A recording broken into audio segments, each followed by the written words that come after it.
when people voice fears of artificial intelligence, very often they invoke images of humanoid robots run amok, Terminator. That might be something to consider, but that's a distant threat. Or we fret about digital surveillance with metaphors from the past. 1984, George Orwell's 1984, it's hitting the bestseller lists again. It's a great book, but it's not the correct dystopia for the 21st century.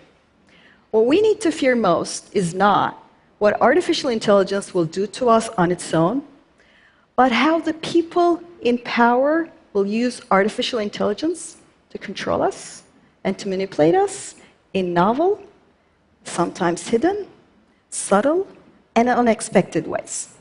Much of the technology that threatens our freedom and our dignity in the near-term future is being developed by companies in the business of capturing and selling our data and our attention to advertisers and others.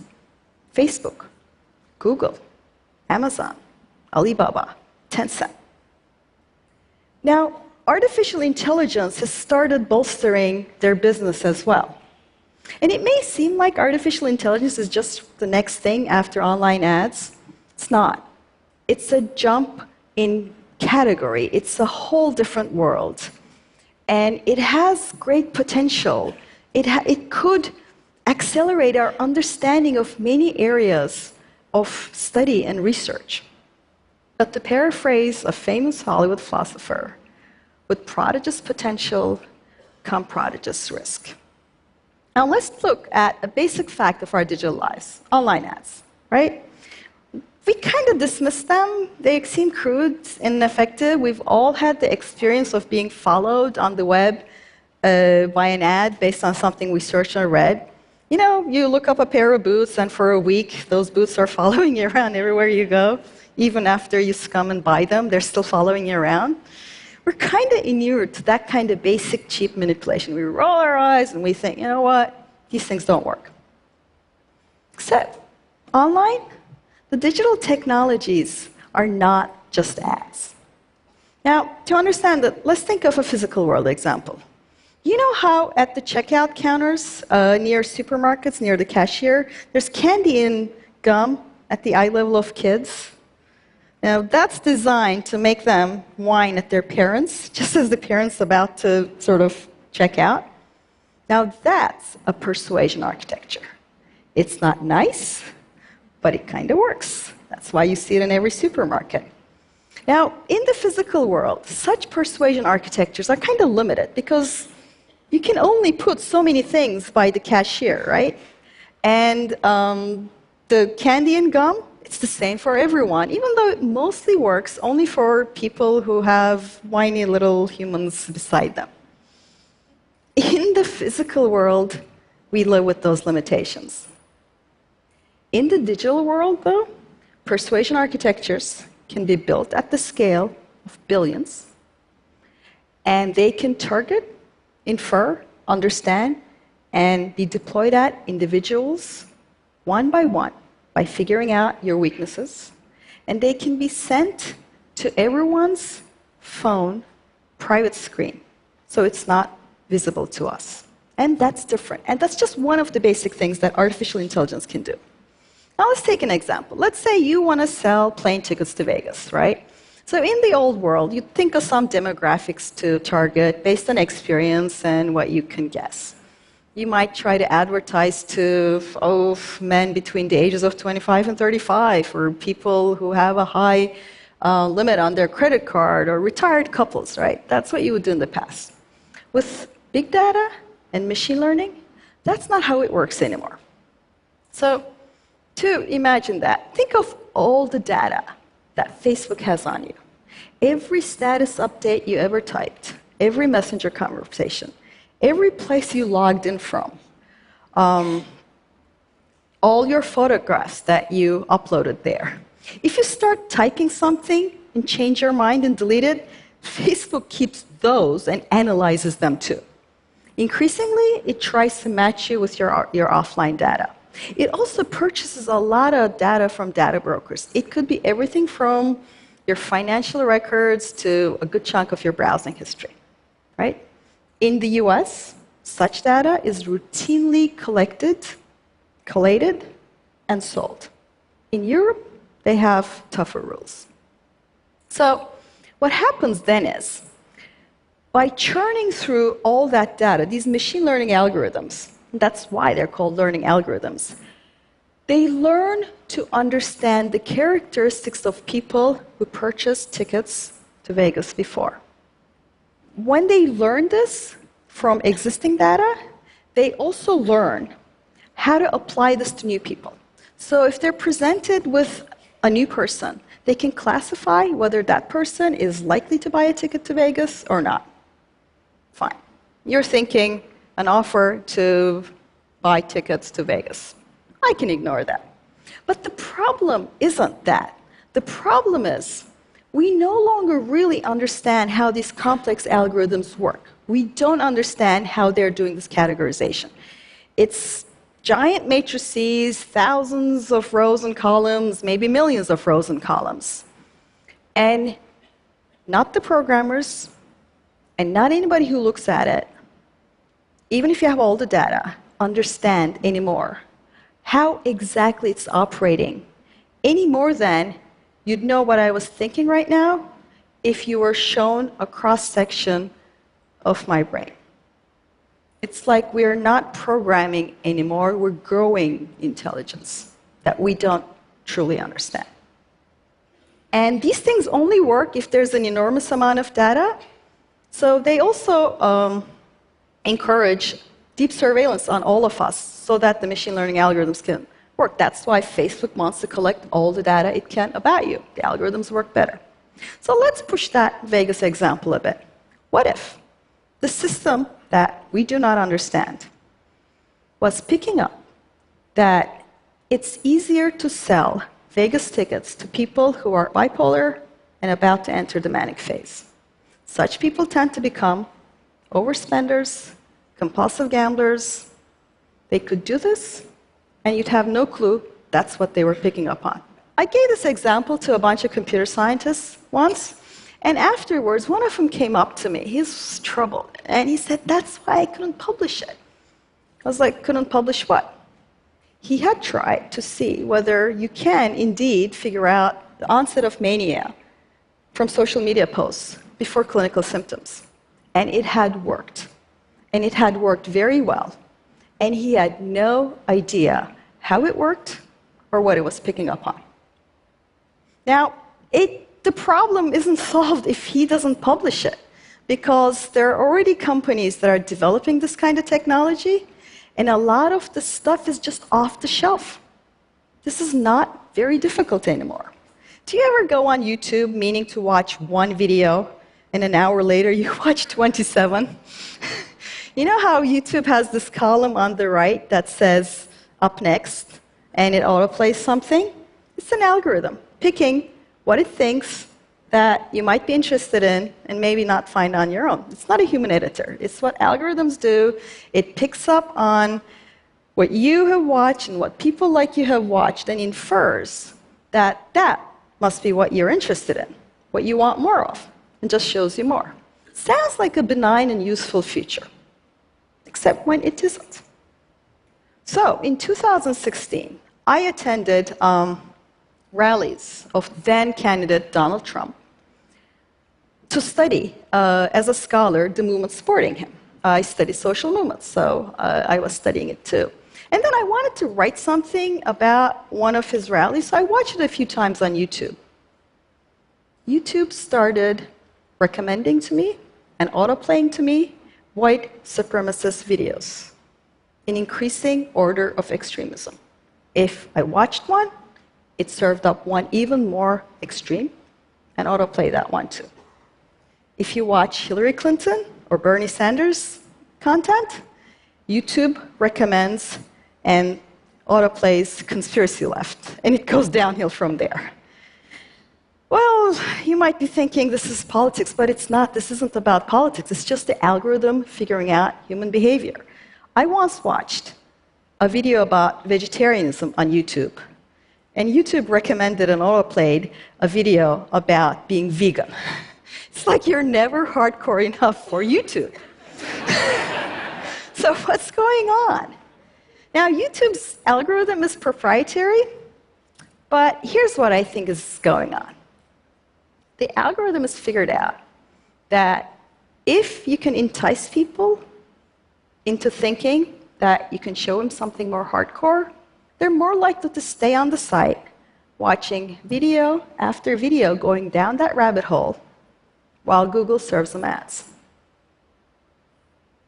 Now, with nobody minding the ethics of the store, these sites can profile people who are Jew haters, who think that Jews are parasites, and who have such explicit anti-Semitic content, and let you target them with ads. They can also mobilize algorithms to find for you lookalike audiences, people who do not have such explicit anti-Semitic content on their profile, but whom the algorithm detects may be susceptible to such messages, and lets you target them with ads too. Now, this may sound like an implausible example, but this is real. ProPublica investigated this and found that you can indeed do this on Facebook. And Facebook helpfully offered up suggestions on how to broaden that audience. BuzzFeed tried it for Google, and very quickly they found, yep, you can do it on Google too. And it wasn't even expensive. The ProPublica reporter spent about $30 to target this category. So last year, Donald Trump's social media manager disclosed that they were using Facebook dark posts to demobilize people, not to persuade them, but to convince them not to vote at all. And to do that, they targeted specifically, for example, African American men in key cities like Philadelphia. And I'm going to read exactly what he said. I'm quoting. They were using, quote, non-public posts whose viewership the campaign controls so that only the people we want to see it. We've modeled this. It will dramatically affect her ability to turn these people out. What's in those dark posts? We have no idea. Facebook won't tell us. So Facebook also algorithmically arranges the posts that your friends put on Facebook or the pages you follow. It doesn't show you everything chronologically. It puts the order in the way that the algorithm thinks will entice you to stay on the site longer. Now, so this has a lot of consequences. You may be thinking somebody's snubbing you on Facebook. The algorithm may never be showing your post to them. The algorithm is prioritizing some of them and burying the others.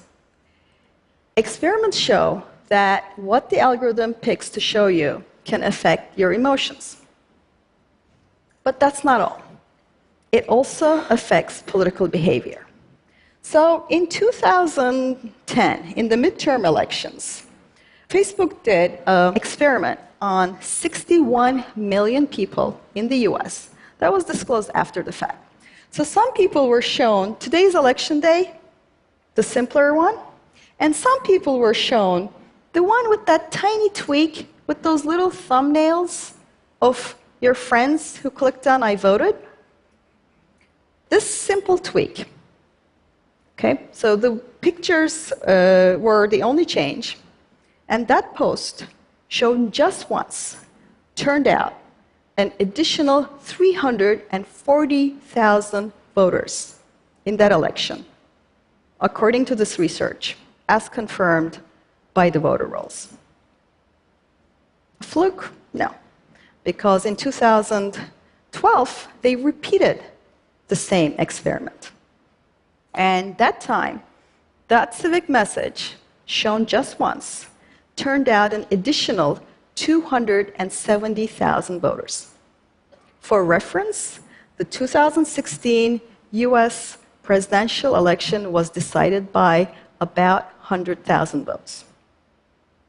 Now, Facebook can also very easily infer what your politics are, even if you've never disclosed them on the site, right? These algorithms can do that quite easily. What if a platform with that kind of power decides to turn out supporters of one candidate over the other? How would we even know about it? Now, we started from someplace seemingly innocuous, online ads following us around, and we've landed someplace else. As a public and as citizens, we no longer know if we're seeing the same information or what anybody else is seeing. And without a common basis of information, little by little, public debate is becoming impossible. And we're just at the beginning stages of this. These algorithms can quite easily infer things like your people's ethnicity, religious and political views, personality traits, intelligence, happiness, use of addictive substances, parental separation, age, and genders, just from Facebook likes. These algorithms can identify protesters even if their faces are partially concealed.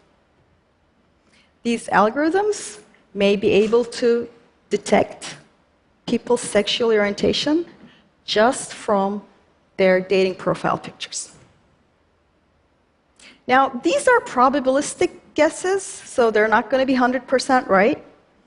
But I don't see the powerful resisting the temptation to use these technologies just because there's some false positives, which will, of course, create a whole other layer of problems. Imagine what a state can do with the immense amount of data it has on its citizens. China is already using face detection technology to identify and arrest people. And here's the tragedy. We're building this infrastructure of surveillance authoritarianism merely to get people to click on ads. And this won't be Orwell's authoritarianism. This isn't 1984. If authoritarianism is using overt fear to terrorize us, we'll be scared. But we'll know it. We'll hate it, and we'll resist it. But if the people in power are using these algorithms to quietly watch us, to judge us, and to nudge us, to predict and identify the troublemakers and the rebels, to deploy persuasion architectures at scale, and to manipulate individuals one by one using their personal individual weaknesses and vulnerabilities. And if they're doing it at scale, through our private screens, so that we don't even know what our fellow citizens and neighbors are seeing, that authoritarianism will envelop us like a spider's web. And we may not even know we're in it. So, Facebook's market capitalization is approaching $500 billion. It's because it works great as a persuasion architecture. But the structure of that architecture is the same whether you're selling shoes or whether you're selling politics. The algorithms do not know the difference. The same algorithms set loose upon us to make us more pliable for ads are also organizing our political, personal, and social information flows. And that's what's got to change. Now, don't get me wrong. We use digital platforms because they provide us with great value. I use Facebook to keep in touch with friends and family around the world. I've written about how crucial social media is for social movements.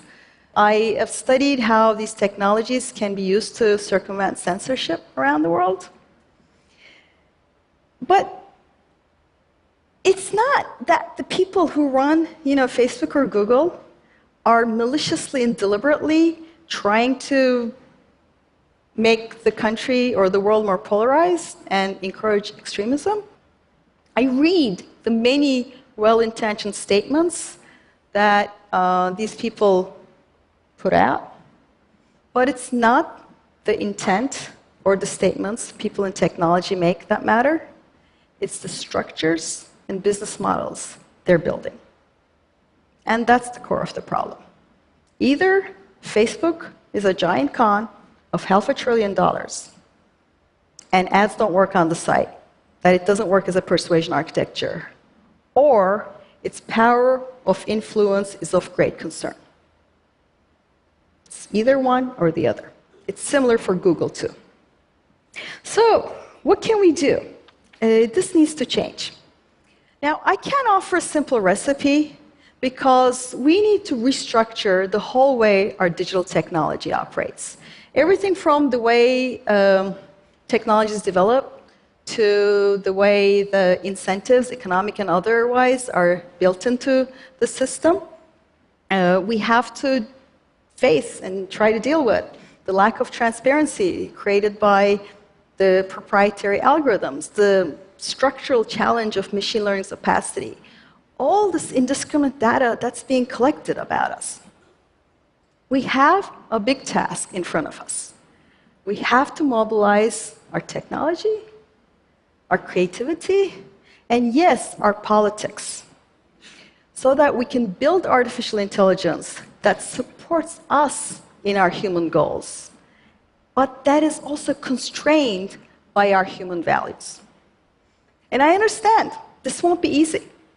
We might not even easily agree on what those terms mean. But if we take seriously how these systems that we depend on for so much operate, I don't see how we can postpone this conversation anymore. These structures are organizing how we function, and they're controlling what we can and we cannot do. And many of these ad finance platforms, they boast that they're free. In this context, it means that we are the product that's being sold. We need a digital economy where our data and our attention is not for sale to the highest bidding authoritarian or demagogue.